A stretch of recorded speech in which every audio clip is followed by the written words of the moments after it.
I'm Paul Sanger for the Finance News Network, and today I have the pleasure of speaking with Venkata Gutta. Venkata is an entrepreneur and engineer with vast experience in the semiconductor industry. As the CEO and founder of MILLIBEAM, an Australian fabless semiconductor company, he has dedicated his career to developing cutting-edge radio chipsets that tackle key challenges in millimetre-wave 5G and beyond. Venkata's journey began with RF and millimetre-wave IC design engineering, leading to numerous successful projects for global semiconductor companies.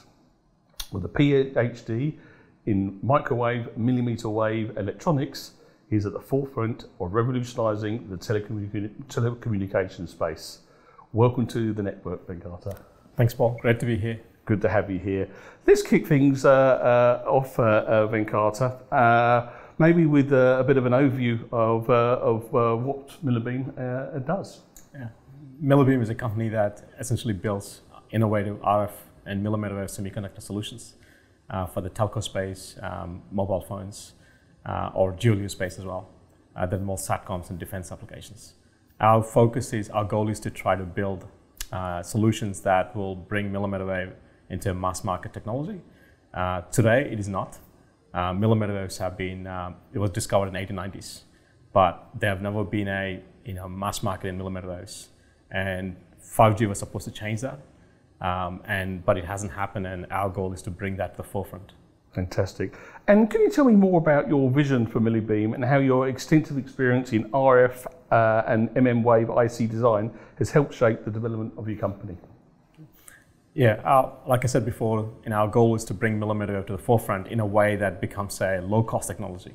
Yeah. Today, when you build a network or device with millimetre wave technology or millimetre wave semiconductors, what happens is that the signal doesn't go far enough, the energy efficiency is poor, as a result of which you end up building a system that's extremely expensive because you need more base stations to create the coverage, you need redundancy to build a reliability into the coverage as well.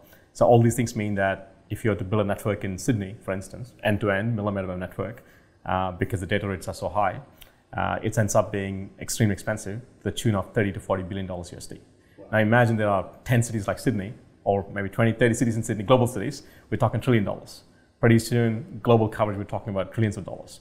So millimetre wave technology exists, but it's not scalable in a cost-effective way.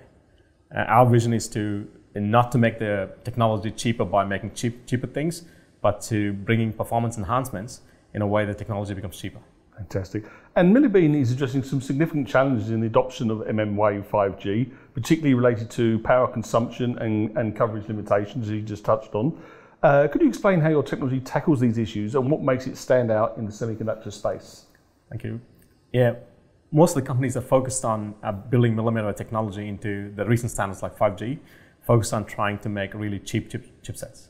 So the downside of that is that they have had to compromise on performance. The thinking went something like this: there's going to be like billions of base stations needed to create this millimetre-wave 5G coverage. Hence, we will sell a huge number of chips, and they all have to be low cost. But what it meant was that the cost of the chipset is only a fraction of the cost of the base station. So when you create this sort of technology where it requires more and more base stations, it ends up the technology being very expensive, even if the chipsets were very cheap. Right? So to avoid this sort of problem, we need to make the chipsets have much higher power, or at least capable of higher power, and also very high energy efficiency as well, because these are the two factors that actually change the cost dynamics of the technology. And our goal is to build long-range chipsets that can overcome propagation losses or any such challenges the radio link built on using these devices has, and also that we need less, we have much higher energy efficiency as a means to requiring less power to power these things. And we do this by not focusing on making cheap chipsets, but how do we, there are semiconductor technology limitations. That's what's actually making people choose certain processes for low cost. Yeah. And our focus is, okay, these limitations exist, physical limitations exist in the atmosphere when the signals are going, and in the semiconductor technology. How do we overcome them?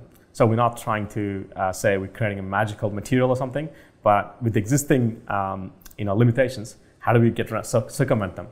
And that means that we have to come up with new radio architectures. The way radio is built hasn't changed a lot in the last 100 years or so.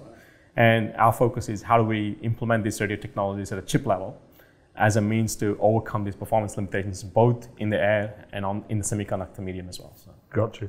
And with Millibeam's plans to enhance radio signal range and improve energy efficiency by 25% over the next 5 years, who are the primary beneficiaries of your technology, and how do you envision this impacting the global 5G and 6G markets? Yeah, I think fundamentally the people who are going to benefit are the telcos.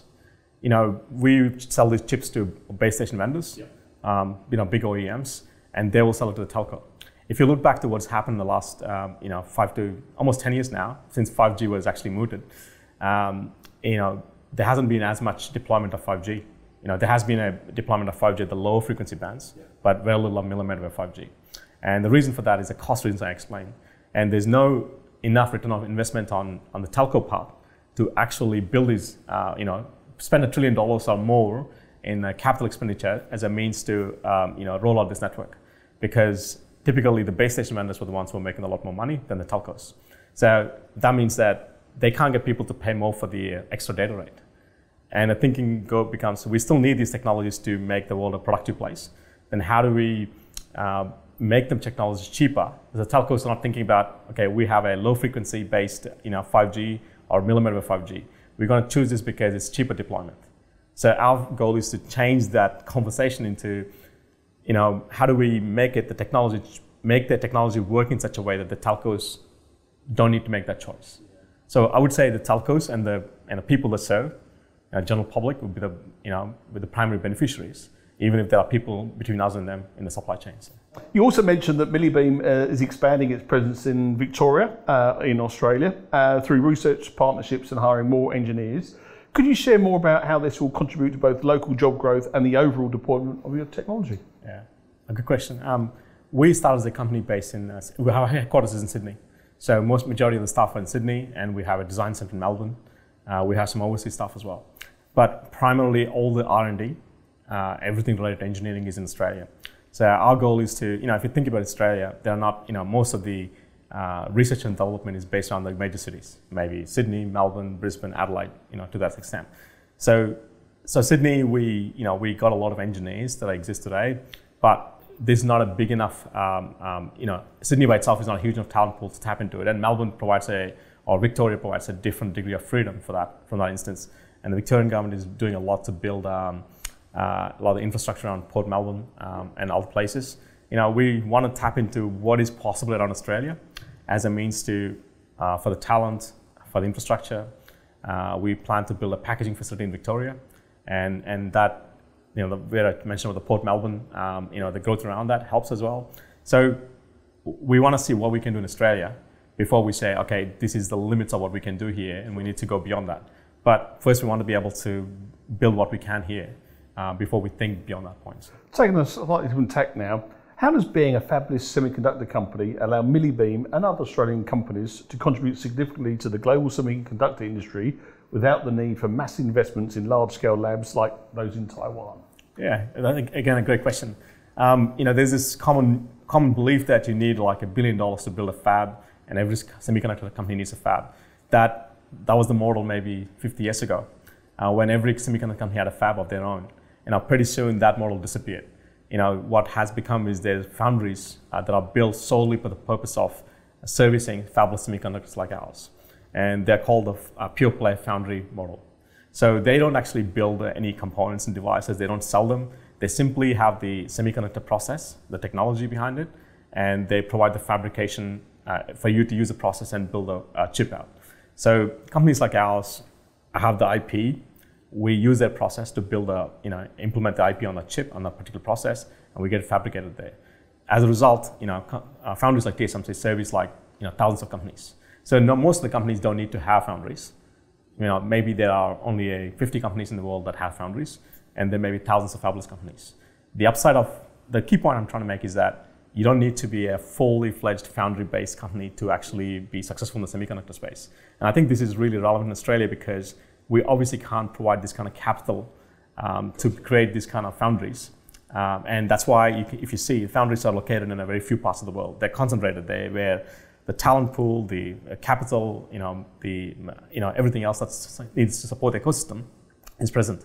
So we don't need to build it out from start. That means that we can still participate as a part of the global supply chain by being a fabless company with the IP that's our own and actually adding value to this part of the ecosystem. So. Got you. And to finish up with, I want to talk about quite a significant event. The Semiconductor Australia conference is happening on October the 24th.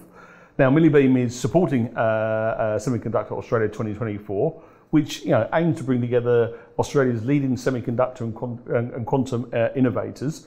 What role do you see this event playing in the growth of Australia's semiconductor industry, and why is it important for MILLIBEAM to be involved in the ecosystem building initiative? Yeah, I think at the end of the day, this is an inaugural conference, right? This is the first time it's been here. I don't think there's a conference of this exists at the moment because where it brings in people operating in semiconductor space, investors, policymakers, you name it, whoever. Right? There is no such single event that brings people in. There is a few events every now and then dispersed, but they're not a regular occurrence. An event like that would mean that you can consolidate a lot of people in the same space, an exchange of ideas, networking opportunities, which is what a lot of these newer companies really need, right? To be able to know everybody in the space and to be able to pick up the phone and talk to people. And events like that actually promote that sort of, bit more closeness that otherwise wouldn't have been, might have taken a little bit longer for that to happen. So by bringing all these people in, it kind of engenders an industry spirit that I think we are sort of lacking, mainly because we're so small in Australia. So I think this is going to be a great event. So we're looking forward to participating in it. No, I totally agree with you, and hopefully it'll bring awareness to mums and dads and investors that semiconductor quantum computing, Australia's leading the charge in this space, and there's lots of fantastic companies like MILLIBEAM that are real pioneers in this space, and they're on our home shores in Australia, and they can all, we're going to showcase this at the event. So really appreciate that you're going to be a part of that. But thank you again for spending the time to come in today, sharing your insights on MILLIBEAM, and we'll be keeping a very close eye on your progress over the coming months and years. Thanks, Paul. Thanks for having me. Absolute pleasure.